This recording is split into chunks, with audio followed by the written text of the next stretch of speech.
Was able to catch up on some of the top storylines from WNBA Night 1. And number one for me is Kelsey Plum. I believe that Kelsey Plum's acquisition by the Sparks was bigger than a lot of people thought, even at the time, just because you remember what her pedigree is, not only a championship player at the WNBA level, an all-star, an Olympian, all those things, but going back to college, the way she was able to score the ball. And now in a new role with a bigger share of the offense where it's her team, I can really see her thriving with a fresh start. And that's what you saw in her first start with the Sparks. She lit it up. Biggest season opening scoring performance ever. Biggest debut with a new team performance ever. So we're about to see prime Kelsey Plum in her time with Los Angeles, and she is going to elevate that team further into the spotlight. So when you look at Kelsey Plum, you get the numbers that I just talked about. Napheesa Collier, who's obviously a monster, had a huge night earlier against the Wings, and the WNBA posted, that she had scored what she scored, and then Plum topped it with a little bit of a flex. And that doesn't take anything away from Collier, obviously, who is right in the mix for MVP this year. I think it's going to come down personally to Napheesa or Caitlin Clark for MVP, but Kelsey Plum, could throw her hat in the ring. That's the kind of season I think she is capable of having for Los Angeles and for the Sparks. I mean, you see her strength and all that on display when she's taking the ball to the basket. The highlights from Plum, they show, we know she can shoot, right? We know she can shoot the ball, but she can also take the ball strong to the hole. And we saw a few instances of that in the game as well. Right here, see Plum get into the teeth of the defense and use her strength to finish. And that's what you can do when you have the ball in your hands the entire game, like Kelsey Plum is going to have. So the more opportunities to score, the more scoring, the more opportunities to distribute, the more assists, the more of points and assists, the better the numbers are in the box score. And at the end of the day, the box score is important to determining awards and all that. Then there will be the record, and the Sparks get off to a good start. Of course, beating the Valkyries, who are an expansion team. Don't want to take too much away from that, but nonetheless, a lot of energy for the Valkyries, especially around Van Loo. That was something that stood out as well. Meanwhile, there was Paige Becker's debut with the Dallas Wings. I think the Wings are going to have a lot of problems this year. Paige was solid, I guess is the word I would use. She was, after the game, she talked about how there's room to grow and she wishes she had made her first bucket. But the front court for the Wings, I think, is a big, big problem.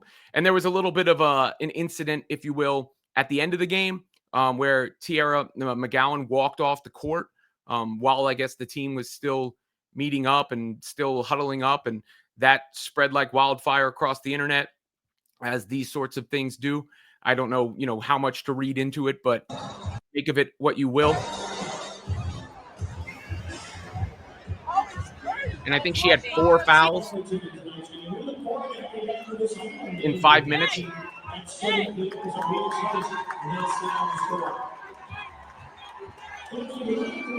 Something to that effect, 4 fouls in 5 minutes. And then you got Nalissa Smith up in that front court too, who I just think is essentially a negative value player.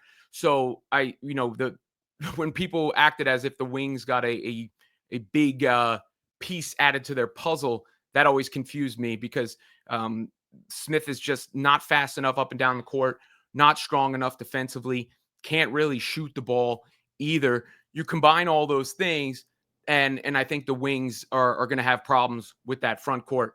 And we'll see how the team chemistry goes the remainder of the season. All that, it's game one. Not going to totally overreact, but these are things that I thought going in, right? So when you have a thought process and then you feel like your thought process is confirmed a little bit, that definitely stands out. And you look at that front court, again, McGowan only played 5 minutes. You had in the starting lineup, Nalissa Smith was minus 11. And that's where I think they're really going to get hurt. I mean, Paige, Dejanay, Arike is a solid grouping, but I think the Wings are going to struggle a lot this year. Another team that's expected to struggle a lot is the Washington Mystics, but they got a standout performance from Sonia Citron, who is putting her hat into the Rookie of the Year debate as well. We've got obviously Paige, the runaway favorite, but Dominique Malonga and Pau Pau is starting for the Dream as well. That's another name to watch out for, but it was Citron who really impressed on opening night with moves like this: cross, get by you, get to the rack. And she's one of those players that has the kind of game that translates very well to the pro level. The college level is one thing. It's not like she didn't have a good college career, but at the pro level, sometimes she's that prototypical swing kind of player who can do a lot of things and certainly has the talent and the ability to make things happen out there. The Mystics get the win over the Dream. So a good start to their season for the Dream. Brittany Griner had her debut performance, was 7 of 16, 18 points. I don't know how the Bree Jones-Griner dynamic in the front court will play out over the long course of the season. It was interesting to see Pau Pau in the starting lineup. So we'll see how that develops overall. But heading into day 2, when you got the Liberty and the Aces and the championship aspect of that, we'll see Jewel Lloyd's debut for the Aces. Of course, you've also got Caitlin Clark and the Fever against Angel Reese in the Chicago Sky. Wee bit of a game there, which I'll be heading to momentarily. But I thought it might be worth a quick recap of what I took away from night 1 after digesting it in the morning. I had a long day at the airport yesterday. I was at Newark Airport at 9 o'clock in the morning, or actually 7:30 in the morning. My flight was canceled 20 minutes before it was supposed to leave with no notice. So I rebooked on the fly while they were trying to fight me on my refund. Eventually got my refund, went home for a minute, then went to LaGuardia. You saw me with Ryan Rucco there. We were there for a minute because that flight was delayed 4 hours. But eventually I got to Indianapolis and, caught up on the stuff that happened overnight. I didn't sit there and take notes of the games, so pardon me. But these are some of the thoughts I had going in. Again, that the Wings were going to struggle and it could get ugly. Paige Beckers ain't in UConn anymore, I guess, is the takeaway.